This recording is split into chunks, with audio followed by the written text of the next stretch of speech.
ગુજરાતમાં 112 જનરક્ષકના પાયલોટ માટે ફરી એક વખત આમ આદમી પાર્ટીના નેતાઓ મેદાનમાં આવ્યા છે. ફરી એક વખત મુદ્દો ઉઠાવવામાં આવ્યો છે. આ વખતે સવાલ એ છે કે જો કામના કલાક વધારવામાં આવે છે તો પછી પગાર વધારો કેમ નથી થતો. સવાલ એ છે કે જે આપણું રક્ષણ કરે છે તેમના માટે કોણ ઊભું રહેશે. નમસ્કાર, આપ જોઈ રહ્યા છો નિર્ભય ન્યૂઝ અને હું છું આપની સાથે રિદ્ધિ. છેલ્લા લાંબા સમયથી આમ આદમી પાર્ટીના નેતા કરણ બારોટ છે કે મુદ્દા ઉપર સવાલ ઉઠાવતા આવ્યા છે અને મુદ્દો છે 112 જનરક્ષક પાયલોટનો કે વારંવાર જ્યારે ભરતી નથી થતી, ભરતી કર્યા પછી પણ જ્યારે એમને કોઈ ગાડી ફાળવવામાં નથી આવતી તે બાબતે જ્યારે તેઓ બેરોજગાર બેસી રહે છે તેમને લઈને અનેકવાર સવાલ ઉઠાવ્યા છે. પરંતુ આ વખતે જે મુદ્દો ઉઠાવવામાં આવ્યો છે એમાં કહેવામાં આવ્યું છે કે જે કામનો સમય જે 12 કલાક હતો તેમને ઘટાડીને જ્યારે 8 કલાક કરવામાં આવ્યો તો પગાર છે 20,000થી ઘટાડીને 14,000 પણ કરાવી નાખવામાં આવ્યો છે. પણ સવાલ એ છે કે જ્યારે આપણા રક્ષણ માટે જનરક્ષકના જે આ પાયલોટ ઊભા રહે છે તો એમના રક્ષણ માટે કોણ ઊભું રહેશે. સાથે સાથે જ તેમણે એ પણ કહ્યું છે કે 112ની ઘણી ગાડીઓ આજની તારીખમાં પણ ધૂળ ખાય છે. નોકરી મળવા અને ઓર્ડર મળવા વચ્ચેના 6 થી 8 મહિના સુધી જનરક્ષક પાયલોટ છે બેરોજગાર રહે છે તો એમના માટે જે અવાજ ઉઠાવનાર છે તે કોણ છે. સરકાર તાઇફાઓ અને હોર્ડિંગ્સમાં કરોડોનો ખર્ચ કરે છે પણ આ પાયલોટોને યોગ્ય પગાર પણ નથી ચૂકવવામાં આવતો. 14,000ના પગારમાં પાયલોટને બીજા જિલ્લામાં પણ જવું પડે છે. તે સવાલ સાથે આજે તેમણે સરકારની સામે ફરી એક વખત જે જનરક્ષકના જે પાયલોટ છે તેમના માટે અવાજ ઉઠાવ્યો છે તે બાબતે તેઓ શું કહી રહ્યા છે તે પણ સાંભળી લઈએ.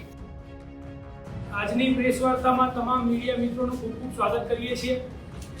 આજે મારે વાત કરવી છે કે કોઈ પણ પરિવારની અંદર જ્યારે કોઈ પણ સભ્યને પોલીસ વિભાગની અંદર નોકરી મળતી હોય છે ત્યારે એવું કહેવાય છે કે ગર્વની વાત છે.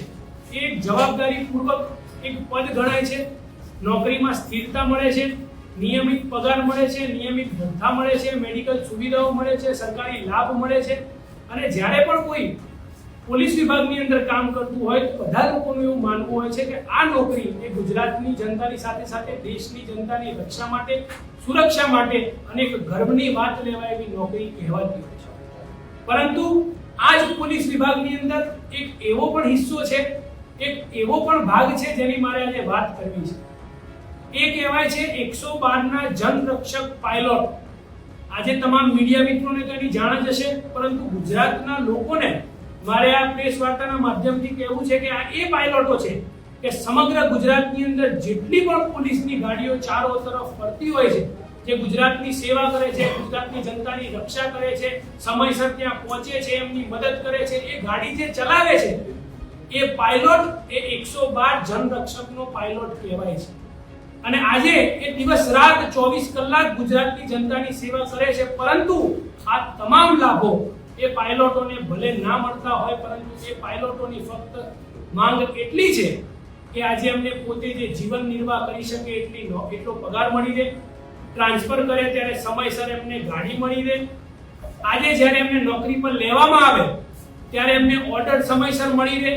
નોકરી મળવામાં અને ઓર્ડર મળવાની વચ્ચે જે સમય હોય છે 6 કે 8 મહિનાનો, એ સમયમાં જે એમને બેરોજગાર રહેવું પડે છે, ઉછીના પૈસા લઈને જીવન જીવવું પડે છે, એ એમને ના કરવું પડે, એ પાયલોટો આ 112ના જનરક્ષક પાયલોટો છે.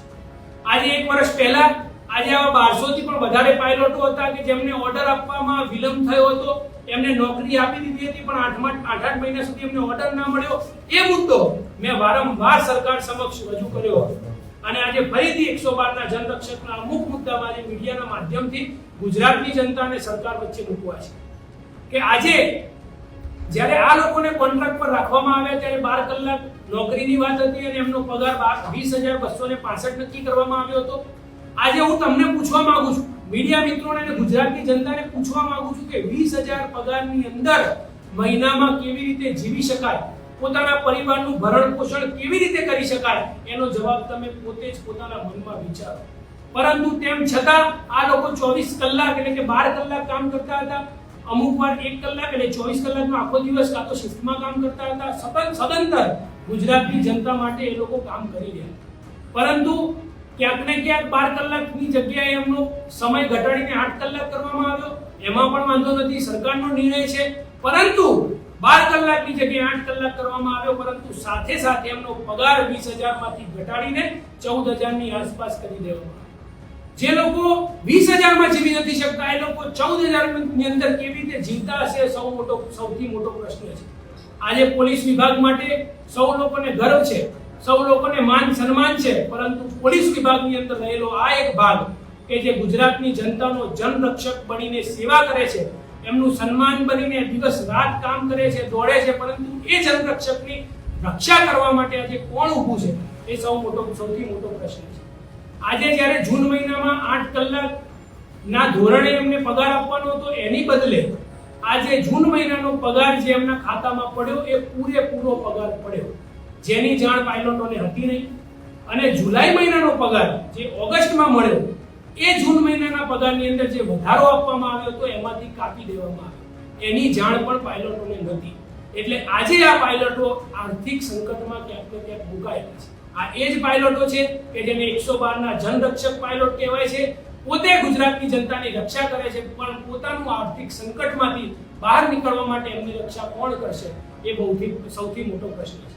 આજે મારે સરકારને કહેવું છે કે આપણે સરકારી તાઇફાઓ કરીએ છીએ, મોટા મોટા બેનરો પોસ્ટરો માંડીએ છીએ, મોટા મોટા પ્રોગ્રામની અંદર મોંઘી ડીશો કહીએ છીએ, સમોસા કાજુ કતરીની અંદર હજારો કરોડો રૂપિયાના ખર્ચા થાય છે, પરંતુ આજે આપણે જો આવા યુવાનો કે જે દેશની સેવા માટે કામ કરે છે, આવા યુવાનો કે જેને જેનઝી કહેવાય છે, આવા યુવાનો કે જેના માટે સંવાદ કરવા માટે સરકાર અત્યારે અલગ અલગ પ્રોગ્રામ રચી રહી છે, પરંતુ આ વિભાગની અંદર જ આ યુવાનો કામ કરે છે, તો એની સામે એની પાસે એની જોડે રહીને એની સાથે સંવાદ કોણ કરશે?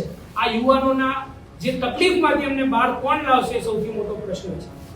આ 112 ના પાયલોટો જ્યારે એમની ટ્રાન્સફર કરવામાં આવે છે, ટ્રાન્સફર કર્યા બાદ એમને અમુક સમય સુધી જ્યાં સુધી ગાડી મળતી નથી એટલા સમય સુધી એ બેરોજગાર તરીકે વિતાવે છે.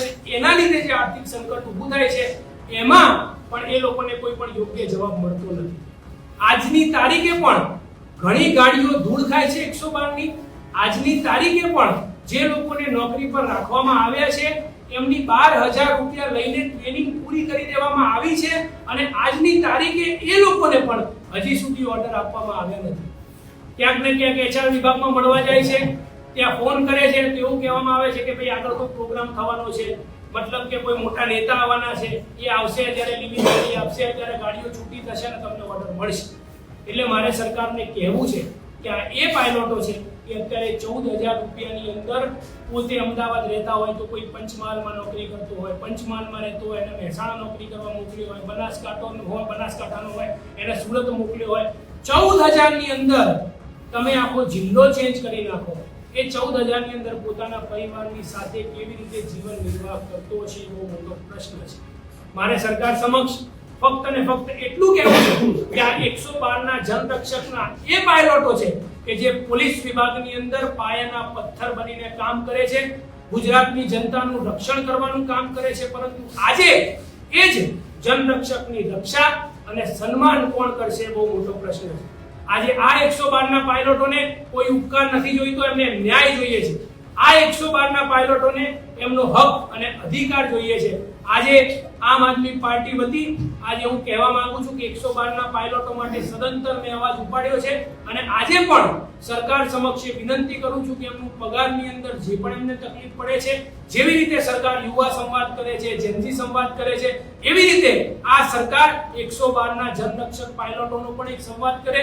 બધા પાયલોટો આવવા માટે તૈયાર છે, અને એમની જે પણ સમસ્યા છે એ સમસ્યા, આ યુવાનોની સમસ્યા, આ જેનઝીની સમસ્યા, એનું નિરાકરણ લાવવાનું કામ આ સરકારે કરવું જોઈએ. અને આમ આદમી પાર્ટી વતી યુવાનો વતી અને જેનઝી માટે આમ આદમી પાર્ટી પાયલોટો સાથે સદંતર ઊભી છે. જ્યાં જ્યાં આમ આદમી પાર્ટીની જરૂર પડશે, જ્યાં જ્યાં યુવાનો અમને કહેશે કે તમારે આવવાનું છે, ત્યાં એમની સાથે ઊભા રહીને અને આ પાયલોટોને ન્યાય મળે એના માટે આમ આદમી પાર્ટી સદંતર પ્રયાસ કરતી રહી છે અને આગામી સમયમાં પણ પ્રયાસ કરશે. ખૂબ ખૂબ આભાર.